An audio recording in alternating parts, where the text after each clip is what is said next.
Somebody call Andrew Yang. Hi, this is Scott Ott, and this is Bill Whittle Now. And Bill, Andrew Yang, the Democratic presidential candidate who has managed to rise up into the sort of lower tier of the upper tier candidates, mostly on the strength of his proposal of a universal basic income, is going to be tuning into this show because the first results are coming in from Stockton, California's experiment, where the mayor at Stockton, one Michael Tubbs, decided that they would give $500 a month of government money to some 125 recipients and then evaluate the outcome. The study is actually being done by a director of the Center for Ethics and Economic Public Policy at the University of San Diego. I'm sorry, that is incorrect. That's a guy who's commenting on the study. Let me square this correctly, because the study is being done by a student from the University of Pennsylvania, as well as Stacia Martin West at the University of Tennessee. Let me get my universities correct here. And the purpose of the study, according to those who are running it, say that it's not really to find out what the people spend the money on, but how it affects their physical and mental health. So just give you that context. Bill, what they found was that unlike what Mayor Michael Tubbs said were some sort of stereotypical demographic ideas about what they do with the extra money, they in fact didn't spend it on drugs and alcohol and gambling, but rather for necessities like food and various household items and utility bills. Bill, before we dig into any of the details, what's just kind of your quick reaction as we get first data from this kind of a federalist experiment here? To be honest with you, my first thought was this Penn State University guy. University of Pennsylvania. Sorry, as a Penn Stater, I can be executed for that. No question. Sorry. My first thought was, were these $500 bills that he was handing out, was that his own personal money? I suspect not. It was government money, Bill. Yeah, I had a figure. So it's my money, your money, basically, the viewers' money. Look, first of all, it's good news. It's nice to know that additional income, especially presumably among low-income people, would be used to make their lives easier and not go to frivolous things like drugs and, rims and shoes and all the rest of it. But there's two things about this that don't really connect to the whole idea of a universal guaranteed income. One of them is it's not enough money to be a universal guaranteed income. You can't live on $500 a month. It is a boon, and I'm very happy to hear that the people who received this boon, for whatever period of time they got it, were able to use it for something that benefited them. And to clarify, Andrew Yang, the presidential candidate's proposal is for $1,000 a month, a universal basic income subsidy. Okay. So you have to ask yourself a couple things. Will this $1,000 a month subsidy, let's just assume he gets his way. That's usually the best way to deal with these things. Let's say that he guarantees $1,000, and this would be means tested, presumably, right? I wouldn't be getting an extra $1,000 a month or anything. Actually, no. Not means tested. Everybody gets it. Yes. Oh, sweet. Well, that's great. I'm going to really enjoy my tax increase to pay for this when I realize that I'm paying $1,000 a month to Jeff Zuckerberg, who we talked about yesterday, the day before. And his brother Mark, the founder of Facebook. I'm sorry. Why do I keep doing that? Mark Zuckerberg, thank you. Not my day today. But yeah, the guy who was complaining he has $70 billion doesn't know what to do with all of it. So first of all, if it's not means tested, it's just absurd on its face, and it's never going to fly anyway. Look, the whole issue comes down to this. If you give people help, most people will use that help to get back on their feet. But that's different than welfare, and it's certainly different than a guaranteed income, which is paid whether you work or not. The entire problem, all of it, is the decoupling of work from pay. That's the entire problem. For all of those people out there on university campuses who are screaming for socialism, they think that means they're going to get big checks and continue to do what they're doing now, which is essentially nothing. I've been to Norway, which is a very, very hardworking country, arguably the most successful of the big government states out there. A lot of it's funded by oil, by the way, but everybody there works. Everybody works there. So the question is, will a subsidy or something like that cause people to move in the direction of, I don't have to work anymore, I have this guaranteed income. And I'm sorry to say that the question to that is obviously yes. Obviously yes. There's no question about it. The social benefits programs, the entitlements program, that alone right there ought to tell you how badly this thing is mutated, has certainly made for more people who go through life without ever really working a job that would pay equivalent to what the benefits they're getting from the government. So this is a small study, Bill, and let me give you the data to support what you're talking about right now. The participants were only 125 participants because it's just Stockton, California, and it's a small scale study. 43% of those who participated in the study work part-time. About 20% of them were disabled. 10% work, but as stay-at-home caregivers, either of children or of aging parents. About 8% are retired, and only 2% are unemployed and not looking for work. Okay. So basically, these sound to me like underemployed people. That's the way it looks in this study, yes. Okay. Well, just using a little logic here, it seems to me that underemployed people would be the most likely to benefit from something like this because they've already shown a willingness to work. They're just not making enough money. And if I understand the results of this survey, when they were given more money, they used it relatively wisely, not exclusively and not across the board, but generally speaking, this is the uptick, and this is the reason why we're talking about the story, is that they used it relatively wisely. The question then becomes, what happens if it's guaranteed? And this is the issue. I don't know how, did you find out how long the study was actually, how many months they got this $500? Well, it's going to be an 18-month study. It is underway now. It is not complete, but you're hitting another point, in fact, and I mentioned this university earlier, but I misattributed it. There's a Matt Zwolinski, who's the director of the Center for Ethics and Economic Public Policy at the University of San Diego, who said the results of this study are nice anecdotes, but people aren't likely to really change their behavior in such a short term because they know that money's going away. I completely agree with that. That is absolutely precisely my view of this study. They're nice stories and they're encouraging stories, and we shouldn't minimize that. We shouldn't minimize the fact that people who were working, who got some additional money, use that money for the purposes that you would hope money for aid and assistance would go to. So that is good news. But the bad news is that any effort to continue to make the American population feel like there is no such thing as money, that it is not a symbol or a means of exchange for the work that you've done, that it is essentially something that the government just cranks out, which is not too far from the truth anymore. But when you decouple the reward from the effort, then you have set people up for a lifetime of dependency, which is living hell. And I can tell you, as a person who's not dependent on government money, but dependent on waiting for checks in a lot of ways, that is the worst miserable experience that you could ever put yourself through. You are utterly despondent, utterly despairing, and your entire life focuses on killing another day until the day when the check comes. And this has infected so much of American society. Something like 50% of the American people get some form of benefits or subsidies from the federal government. We were told this wouldn't happen. We were told this was just for people in need, for the time they were in need, and only for the time they were in need. But that's not what happened. And that's a crime against the people who are paying these taxes, and it's especially a crime against the people who've been put in this dependency trap for 40 years now?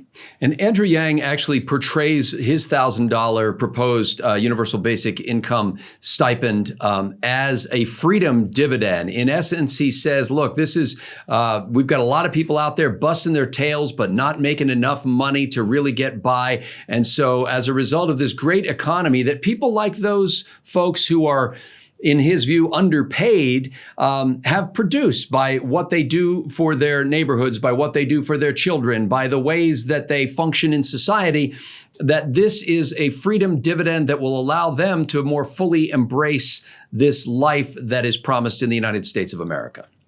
So basically what he's saying is, thanks to Donald Trump's tax cuts and his pro-growth policies, America is undergoing an incredible economic boom, and that means we should raise taxes in order to take some of that money or a lot of that money and give it to people who are part of the boon but not quite part enough of the boon. Something along those lines. It seems this about is not the press release that the Yang campaign has released to date. I noticed that, and that's the part I'm most interested in, is the part that they didn't release. But that's basically what they're saying. So first of all, it's an admission that the low tax policies of Donald Trump, which really kickstarted this economy, not only do work, they continue to work. So that's number one. Let's get that on the table. Well, I don't think he's looking at the short-term window, Bill. I don't think he's saying that just because the economy is doing well under the Trump administration. I think he thinks that in general, America can afford to do this and it would benefit us to do so. He's calling it a freedom dividend because the economy is doing well, and the economy is doing well because of Donald Trump. It wasn't doing well under Barack Obama, especially for people on low incomes. So let's just put that on the table and make sure it doesn't get swept under the rug as everything else that's positive about this philosophy gets swept under the rug. So, all right. So now the question is, we have a society that's doing well, making money, and there are people who are not making enough money. And what do we do about that? That is, in fact, an extremely serious problem. And I'm not going to get too far in the weeds with this because this is a 2-hour conversation. But one of the serious problems in the country right now has nothing to do with presidential politics, got nothing to do with Republicans or Democrats, much bigger than that. When this was an industrial country, when we lived in the second age, agriculture, industry, and then the information age, when we lived in the industrial age, it was possible for people to make a pretty decent living by working in a factory. And I always have to preface this by saying I have enormous respect for people that work in factories with their hands, enormous. But on an assembly line, you could take somebody who didn't speak the language, let's say, train them how to do the one thing they do on the assembly line, and that person could provide for his entire family. Those days have gone, and those days have not gone because of greedy capitalists or because of policies. They've gone because the economy has changed in an enormous way. And that means that some people do real well in the information age and other people not so well. So you're singing Andrew Yang's song here. I'm saying that the problem of underemployment is a problem, and it's a problem that is bigger than government policy. So that's just a predicate. Let's just start there. So the question becomes, well, what do you do about this?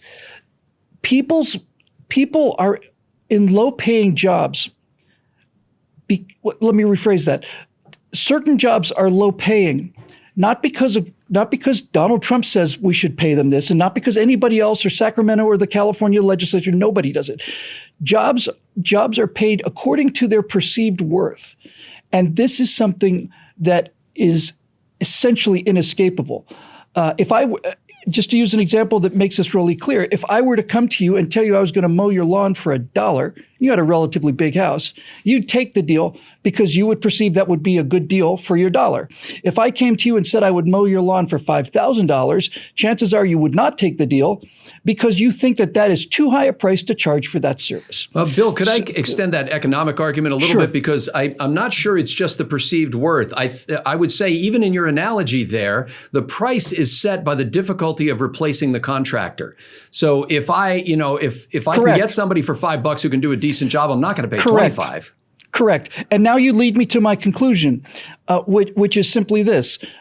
The society determines what people get paid. If it turned out that society was underpaying people to the point where nobody was doing the jobs, then they would have to raise the prices until somebody would do the jobs.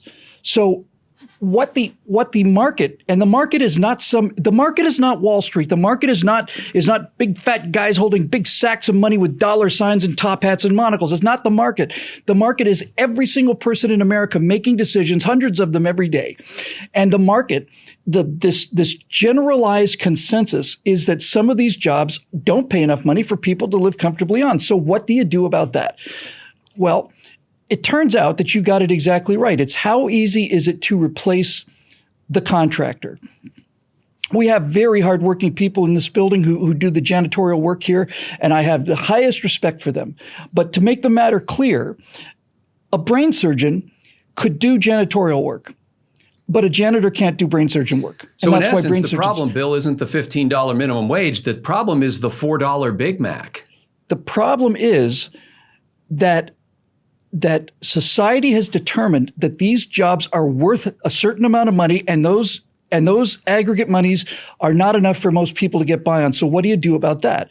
Well, on an individual basis, there's one thing you absolutely can do, and that is you can make yourself rarer. You can make yourself more valuable. And if you're more valuable, then you can charge more money. A classic, very simple example of that would be if I owned a building in America and I had a number of Chinese property holders, business people, clients in the building. If I found a janitor who could speak Chinese and English, that person would be more valuable to me than one who didn't, and I would pay that person more. And you can apply this to just about anything. I hate to be the person bearing the bad news here, but just simply taking money and giving it to people is not going to solve this problem. And $1,000 a month isn't going to solve this problem. Do you think they achieved the results of the study, or what they were trying to figure out is the effect on physical and mental health? For example, the story that I read on CBSNews.com featured one recipient. It was actually a couple, a 48-year-old woman and her husband. Husband is a truck driver, makes $110 a day. She is, I believe, currently unemployed, if I remember the story correctly. And they set up an auto pay with the extra money. They set up an auto pay to cover their electric bill, their car insurance, and their TV. They paid off their wedding ring, and they donate $50 a month to their church. And with the leftover, they try to do an occasional date night if they can. Don't you think that that makes them at least a mentally healthier couple who's not fighting about money? Without question. Without question. And there is a case to be made for government, if there is no one else to do it, investing in people, so long as that is like any other transaction, as long as you look at the risk reward of that. The only time I've ever taken any government assistance in my life was when I was stone cold poor in college, and I ruptured a disc in my neck. And I went to vocational rehab because I had no way to pay for this surgery, and I didn't want to just go in and plead bankruptcy and just, stick it on the hospital. But I couldn't turn. I couldn't move my neck. I had to turn from the waist. I was in constant pain. I went to vocational rehab, and they said that they would approve this surgery, and they did, and they paid for it. And when I went in to thank them, which by the way was unheard of, what they said to me was this. They said, look, the state of Florida has a choice here. We can either pay for this operation, in which case you can go back to work and you will continue to pay taxes for the next 40 or 50 years, or we can deny this application, and then you will be on disability for the rest of your life, and we're going to be paying you for the next 40 or 50 years. So this is in the interest of the state of Florida to do. It's an investment in you as a taxpayer and as a citizen, and that to me made perfect sense. It wasn't based on maudlin or sentimentality or anything. It was a clear cut, worthwhile investment on the part of the state. So to the degree that government can do that to help people become more productive, that's an investment I think we ought to look into. I just don't think the government should be making it. I just think it should not be the government's business. It should be other people's business. And when I say other people's business, it should be business's business. It's in their interest to have a highly paid, highly educated workforce. It's in everybody's business. It's in everybody's interest, rather. You often hear people on the left saying businessmen want people to be poor because that way they can exploit the workforce. No. Now, businessmen are selling things. What they want is people with money to buy what they're selling. And obviously, they make money off of the product, or else they wouldn't be in business. It's not in their interest to have a poor country. It's in their interest to have a rich country. But Bill, it's actually been in the interest of some businesses to be able to have government subsidies for their employees, because that means they can pay them less. For example, your company hires somebody who takes a subsidized bus to and from work, who lives in a subsidized house, who receives food stamp or supplemental nutritional program money to be able to buy food. And essentially, that money that comes through the government at state, federal, and local levels subsidizes your poor wages. That's exactly precisely correct. Because of the government benefits I receive, I am able to take a job that I would not take otherwise because I couldn't live on that job otherwise. And now we're at the root of the problem here. And I don't know whether this study was careful to make sure that the people in the study, because it's not a terribly good study, but one of the big questions is, were the people who this money went to on any other kinds of assistance. The story didn't elucidate that, and frankly, it's important. They as the social scientists complained, it's more of a study that produced anecdotal results. And frankly, the mayor of Stockton, it raises some concerns that he's the guy publicizing this, because if it were a real scientific study, there would be no politician standing up and crowing about the results of it. Those results would be analyzed by other social scientists. Bill, as they spread this, which is Michael Tubbs' intention, the mayor of Stockton wants the state of California to take this up as a program. How would you like to see that program designed so that it avoids the pitfalls about which you're concerned? I don't see any way that a government program that hands out free money to people can be designed to do anything other than increase long-term dependency. Now, as it turns out, there is a solution, but the solution, which used to be all around us, just reach out and touch it, that solution is on the moon now. But as an example of the kind of thing that I would be completely in favor of, let's go back to California in the 60s under Ronald Reagan. This is going to come as an enormous shock for people who live in California, but there was a time when California was running a budget surplus, which meant that the state had more money than it was spending. I know it's inconceivable today, but that's what actually happened. And because they had a surplus, because instead of having to make payments to pay the debt down, they were actually receiving payments on the interest on the money that they had.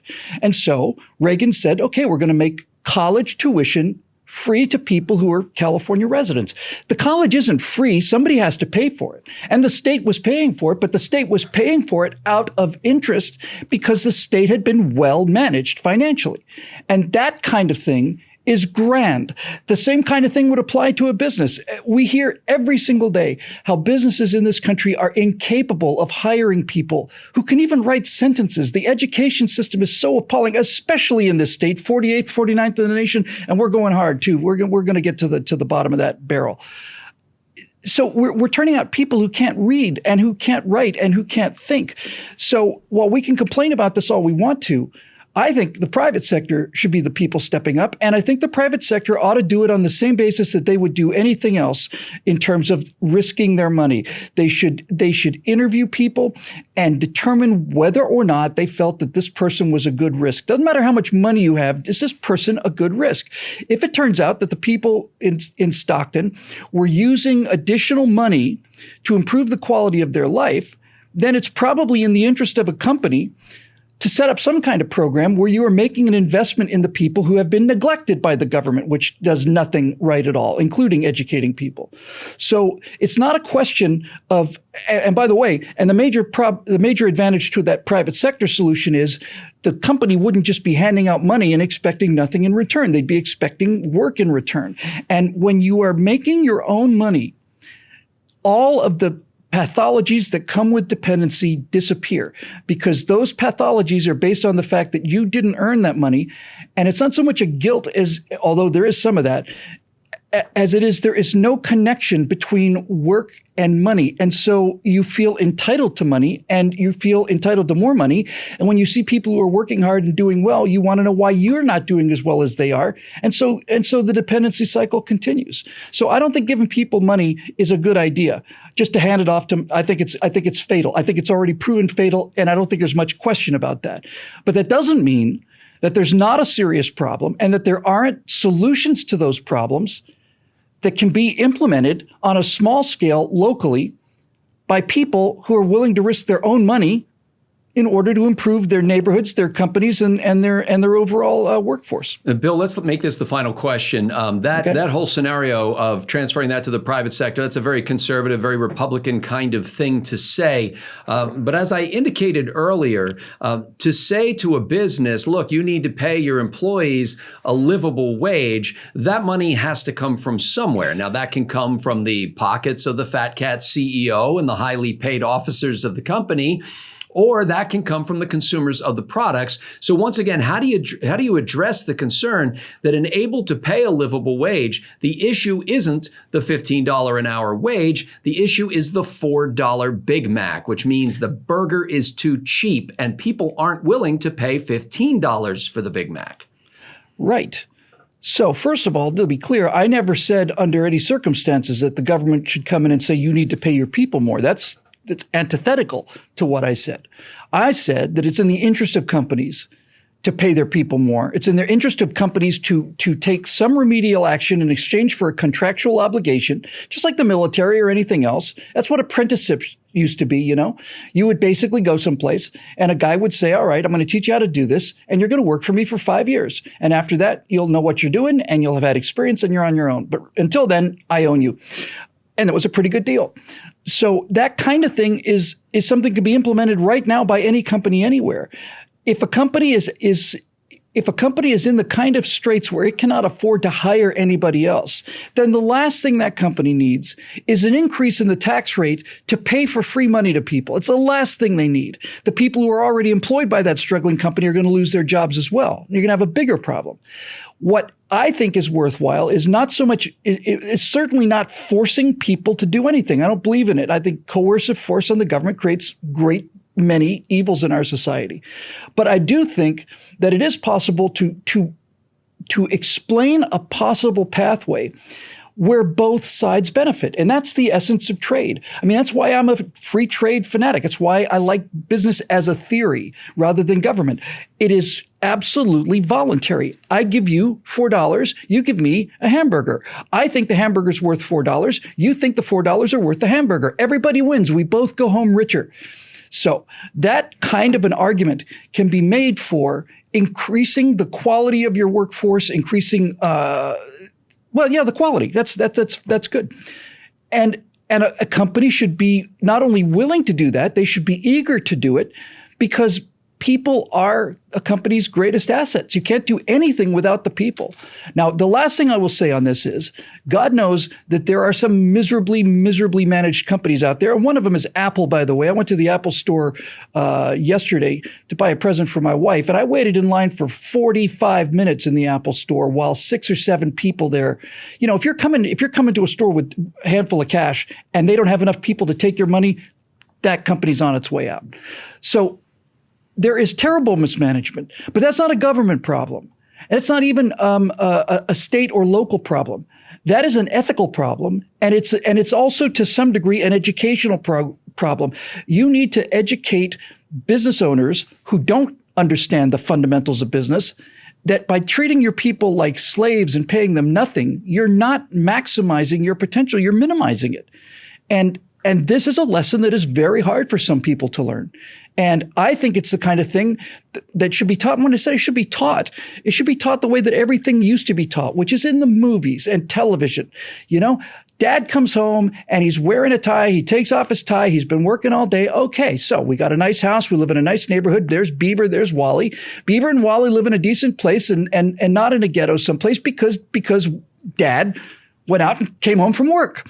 And we used to teach these things all the time. We don't teach that anymore now. Have you ever seen anybody go to work in a sitcom or in a drama that didn't work in a crime lab? That says something about society too. Ladies and gentlemen, the members of BillWhittle.com make this program possible. We're grateful for their support. So for Bill Whittle, I'm Scott Ott. Thanks for watching.